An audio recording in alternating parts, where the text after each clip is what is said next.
안녕하세요. 오늘 딥다이브 주제는 뱅크웨어 글로벌입니다. 2025년 7월 10일에 주가가 하루 만에 거의 30% 뛰어서 상한가를 갔더라고요. 네, 상한가 기록했죠.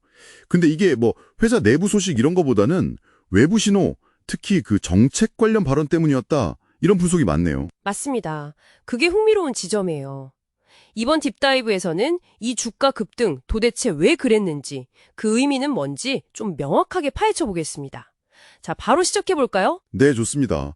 이게 사실 회사 자체 발표 없이 정말 외부 요인, 좀 더 정확히는 정책 결정자 발언 하나로 시장이 이렇게 움직였다는 거잖아요. 네, 그렇죠. 시장이 미래 가능성을 어떻게 보고 어떨 땐 정말 과감하게 반응하는지 그걸 보여주는 아주 좋은 사례라고 생각합니다. 그 결정적인 외부 요인이라는 게 역시 그 한국은행 총재 발언이었군요. 네, 맞아요. 은행이 주도해서 원화 스테이블 코인을 발행할 필요가 있다.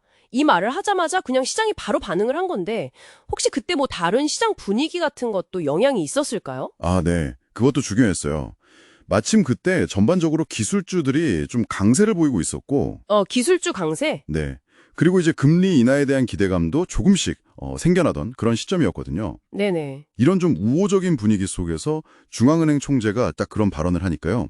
이게 그냥 의견이 아니라 뭐랄까 관련 기술, 특히 스테이블 코인이나 아니면 증권형 토큰, 우리가 STO라고 부르는 이 분야에 대해서 정부가 좀 긍정적인 신호를 보낸다. 이런 식으로 해석될 여지가 아주 컸던 거죠. 아, 일종의 정책적 청신호로 받아들였다는 거군요. 그렇죠. 무게감이 다르니까요.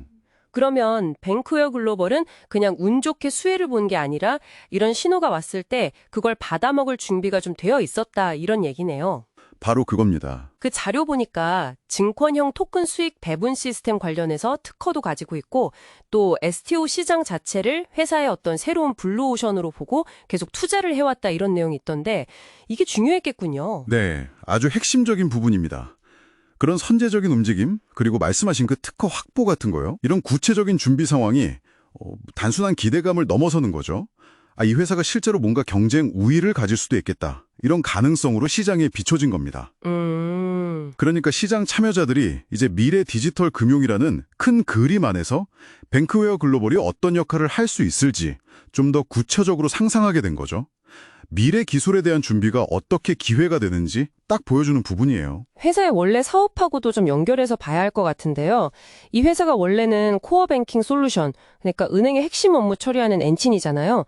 입출금이나 잔액 관리 같은 거. 네, 맞습니다. 이걸 전문으로 하는데 심지어 국내에서는 유일한 개발사다. 이 점도 좀 눈에 띄더라고요. 맞아요. 그 코어 뱅킹 시스템이 주력 사업인데 근데 더 주목해야 할 점은 여기서 안 멈춘다는 거죠. 아, 네. 이걸 이제 클라우드 기반의 서비스형 소프트웨어, 그러니까 사스 모델로 바꾸려는 시도도 하고 있고 뭐 바다라는 브랜드 같은 거요. 네, 바다. 그리고 또 아시아 시장으로 확장하려고 계속 노력하고 있고요.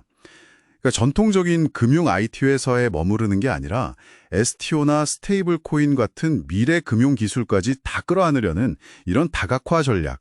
이게 이번에 시장이 그렇게 뜨겁게 반응한 배경에 있다고 봐야 합니다. 그렇군요. 다각화 전략.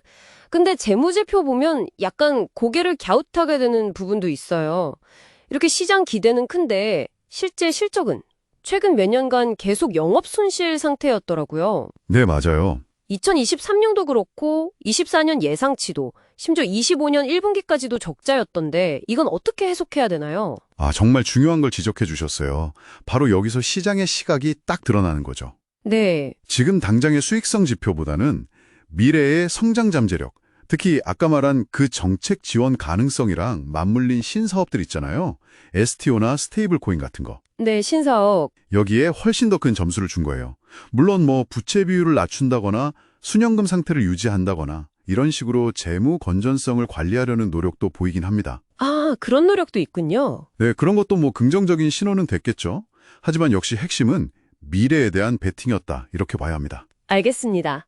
그럼 종합을 해보면 뱅크웨어 글로벌 상한가는 일단 한국은행 총재 발언이라는 아주 강력한 외부 트리거가 있었고 여기에 더해서 회사가 미리 STO 관련 기술이나 특허 같은 내부 역량을 준비해왔다는 점 네, 내부 역량. 그리고 당시 기술주 강세나 금리 인하 기대감 같은 좀 우호적인 시장 분위기까지 이 세 가지가 딱 맞아떨어진 결과다 이렇게 정리할 수 있겠네요. 당장의 실적 숫자보다는 디지털 금융이라는 큰 흐름 속에서 이 회사가 앞으로 어떤 위치를 차지할 거냐 여기에 대한 기대감이 주가를 확 끌어올린 거군요. 네, 그런 셈이죠.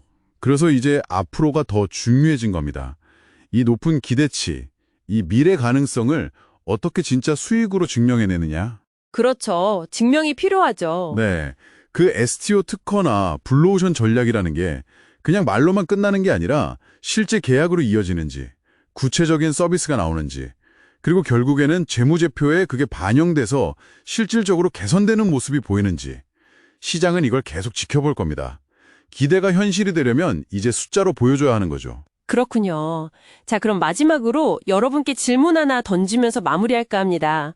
시장에 이런 뜨거운 기대를 한 몸에 받은 뱅크웨어 글로벌. 이 기회를 정말 확실한 성공으로 만들려면 앞으로 어떤 구체적인 성과, 어떤 이정표를 보여줘야 할까요? 뭐 예를 들면 진짜 의미 있는 규모의 첫 STO 플랫폼 계약이라든지 아니면 아시아 시장 진출이 눈에 보이는 성과를 낸다든지 아니면 생각보다 빨리 흑자로 돌아선다든지 하는 것들이요. 여러분도 한번 생각해 보시면 좋겠습니다.